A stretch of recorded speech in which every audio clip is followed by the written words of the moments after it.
Berlin, 1930s. Democracy lies shattered across Germany. The Nazi Party has crushed every voice of opposition, erasing political freedom from existence. Power flows into one man's hands, Adolf Hitler, now the absolute Führer of the German nation. Concentration camps dot the landscape. Jewish citizens face relentless persecution, arrests, and imprisonment. Nazi propaganda minister Joseph Goebbels weaponizes film and mass rallies to bend public opinion. Standing beside him is his wife, Magda Goebbels, the unofficial First Lady of the Third Reich and one of the regime's most prominent faces.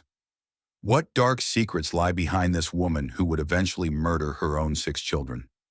Subscribe to Veil History now and hit that notification bell, because this story reveals the chilling transformation of a woman from privilege to pure evil.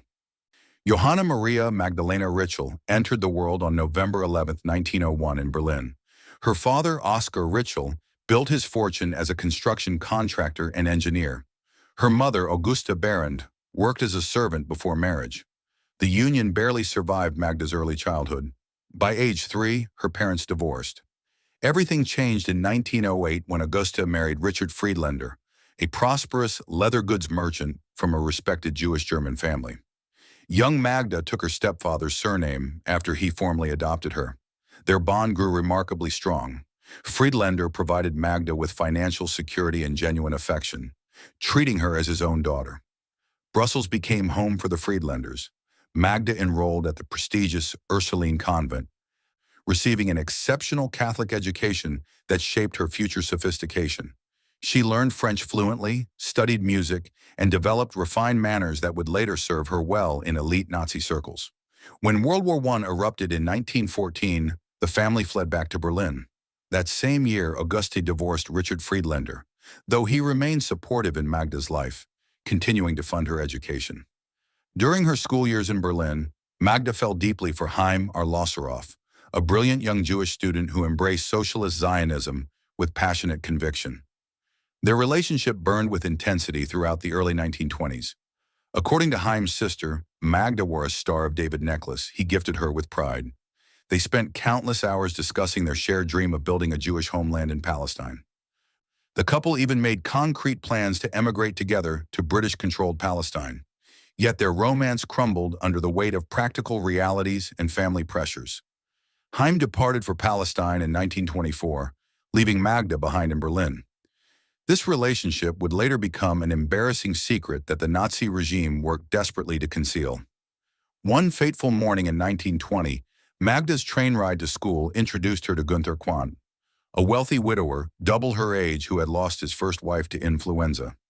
As one of Germany's richest industrialists, owning factories producing everything from batteries to textiles, Quandt possessed everything money could buy. He became obsessed with the cultured, beautiful young Magda. When he proposed marriage, he demanded one non-negotiable condition. She must abandon her Jewish surname Friedlander and return to using Ritschl. This requirement revealed the anti-Semitic prejudices already spreading through German society. Magda, seeing an opportunity for unimaginable wealth and social status, accepted. They married in January 1921. Their son Harald arrived that November. This marriage opened doors to elite social circles and luxury. But Magda's reality proved hollow. While managing Harald, Quandt's 2 sons from his previous marriage, and 3 children of a deceased business partner, her husband focused obsessively on expanding his industrial empire. He traveled constantly for business, leaving Magda isolated. The role of trophy wife and caretaker left Magda suffocating emotionally. She sought escape in an affair with a young university student. When Günther uncovered her infidelity through private investigators, their marriage collapsed. They divorced in 1929, just as the Great Depression devastated the global economy. The divorce settlement proved extremely generous. Günther paid Magda substantial alimony that guaranteed her continued luxury. Despite economic catastrophe gripping Germany, with unemployment reaching catastrophic levels and political violence erupting in the streets, Magda's lifestyle remained untouched. Günther's generous monthly payments kept her living in an elegant Berlin apartment. She enjoyed the independence of a wealthy divorcee, attending theater performances and fashionable parties, yet boredom gnawed at her soul. In 1930, everything shifted when Magda attended a Nazi party meeting at the Sportpalast. She encountered Joseph Goebbels, soon to become Hitler's propaganda mastermind, and was introduced to Adolf Hitler himself. Sparks flew between Magda and Joseph almost immediately. He was captivated by her beauty, sophistication, and social connections to Germany's industrial elite. She was mesmerized by his fanatical dedication to the Nazi cause and his powerful oratory skills. They became lovers within weeks. Magda threw herself into Nazi party work with genuine enthusiasm, organizing charity events and recruiting wealthy donors.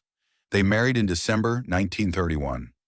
Adolf Hitler served as their best man and developed an unusual fondness for Magda, viewing her as the ideal German woman.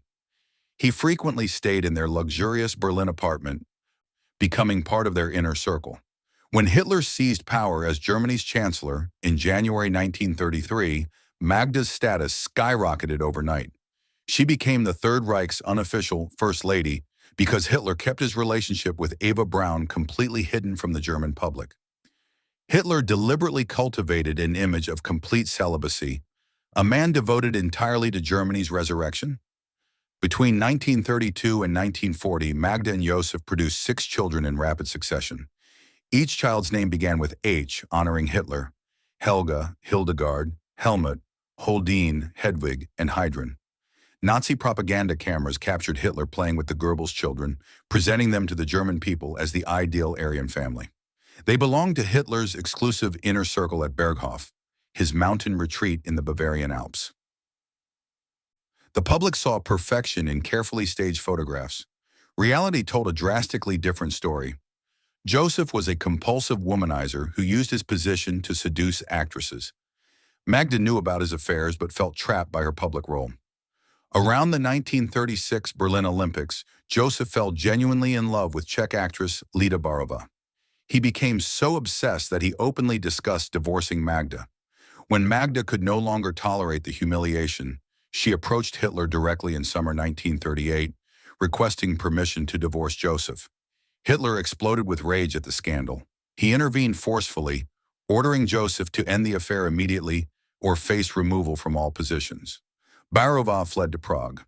Hitler personally arranged publicity photographs of himself with the reconciled couple in October 1938. Magda had her own secrets during this turbulent period. She conducted an affair with Karl Hanke, a handsome state secretary in the propaganda ministry. Their relationship provided Magda emotional comfort during her husband's betrayal. When the Nazis consolidated power in January 1933, Joseph Goebbels faced an uncomfortable problem: his wife's extensive Jewish connections. As the regime began systematically persecuting Jews through the Nuremberg laws, Haim Arlosoroff, Magda's former Jewish lover, had become director of the political department of the Jewish Agency in Palestine. In April 1933, Arlosoroff traveled to Germany, negotiating the Havara Agreement with Nazi officials, a controversial deal that would permit German Jews to emigrate to Palestine. Evidence suggests he attempted contacting Magda, hoping his former girlfriend's marriage to a top Nazi leader might help secure favorable terms. Allegedly, Magda sent word warning Arlosoroff that his life was in grave danger. 2 days after returning from Germany to Palestine, on June 16, 1933, Arlosoroff was shot and killed while walking with his wife on a Tel Aviv beach. Many historians believe Joseph Goebbels ordered the killing, dispatching Nazi agents to silence Magda's ex-lover, who knew too much about her past. In June 1938, Richard Friedlander, Magda's beloved stepfather who had raised her, was arrested during Kristallnacht and deported to Buchenwald concentration camp. Guards forced the 68-year-old man into brutal labor in stone quarries. Friedlander died in the camp on February 11, 1939, from exhaustion and malnutrition.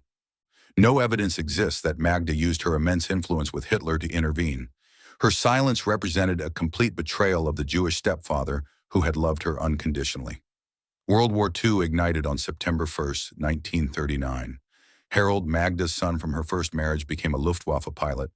Magda divided her time between raising her 6 younger children, hosting elaborate dinners for Nazi officials, comforting war widows at propaganda events, and working shifts at a Telefunken electronics factory. Some witnesses claim that privately, Magda began quietly criticizing certain aspects of the regime as Germany's military situation deteriorated. Yet publicly, she never wavered in supporting Hitler during radio broadcasts and public appearances.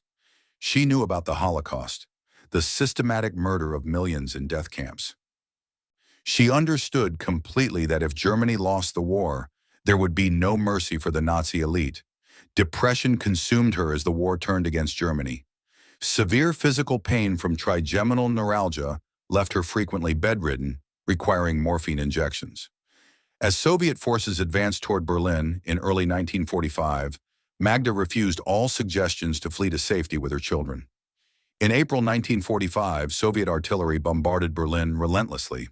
On April 22, 1945, the Goebbels family, including all 6 children ranging from age 4 to 12, moved into Hitler's underground Führer bunker beneath the Reich Chancellery Garden. The war was irrevocably lost. Hitler himself urged Magda multiple times to escape with her children. She refused every opportunity with fanatical determination. Magda declared repeatedly that the world after Hitler and National Socialism would not be worth living in for her children. She believed they would be shamed and persecuted bearing the Goebbels name.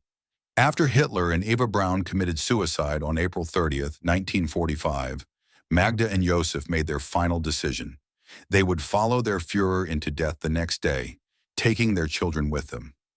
On the evening of May 1, 1945, Magda executed her horrifying plan with chilling determination. She dressed her 6 children in their finest white nightgowns, telling them they were being evacuated to safety.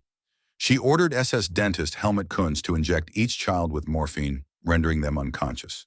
According to witness testimony, the children resisted and several cried before losing consciousness. Then Magda, assisted by Ludwig Stumpfegger, Hitler's personal surgeon, crushed a cyanide capsule wrapped in gauze in each child's mouth. One by one, she murdered her own innocent children. 12-year-old Helga, 11-year-old Hildegard, 9-year-old Helmut, 8-year-old Holdine, 6-year-old Hedwig, and 4-year-old Heidrun. Their small bodies were found later arranged on bunk beds, looking as if they were sleeping peacefully. After killing all 6, Magda and Joseph climbed the concrete stairs to the Chancellery Garden around 8:30 p.m. Joseph shot Magda in the head, then immediately turned the gun on himself. Soviet soldiers discovered their charred bodies the next day, partially burned after SS guards poured gasoline on them and set them ablaze. Magda could have escaped. She could have saved her children and rebuilt their lives elsewhere. Instead, she chose death and dragged 6 innocent lives into darkness with her. Like so many fanatical Nazis, Magda Goebbels couldn't imagine existence beyond Hitler and the Nazi Party. She represented a regime responsible for murdering millions, remaining loyal until her final breath. With Germany lying in ruins, the European war ended 7 days later on May 8, 1945. Harald Quandt, Magda's eldest son, survived the war as a British prisoner and later inherited his father's industrial fortune. The truth about history's darkest moments needs to be told. Subscribe to Veil History right now, hit that like button, and turn on notifications. We bring you the untold stories that shaped our world. What other Nazi figures should we expose next? Drop your suggestions in the comments below. See you in the next episode where we uncover more hidden truths.